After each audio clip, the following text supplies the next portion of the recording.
Put photos to the grandma test.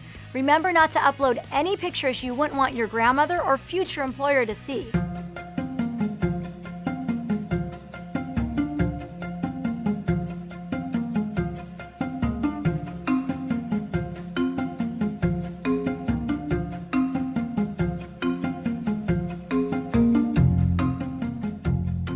Hi, I'm Dr. Tanya Altman with smart online safety tips for you and your kids.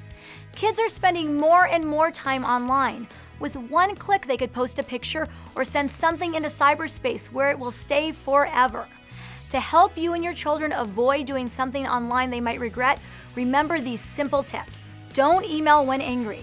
Don't hit send until you're calm because you can't take it back. Put your electronic toys to bed early. Turn off the electronics an hour before bedtime and store them out of the bedroom. The flickering light from computer screens and cell phones keeps your brain awake and makes it hard to sleep.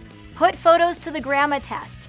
Remember not to upload any pictures you wouldn't want your grandmother or future employer to see. Keep personal info private. Don't reveal your school, where you live, or other details that could make it easy for strangers to find you. Don't friend someone you don't know. When in doubt, leave them out.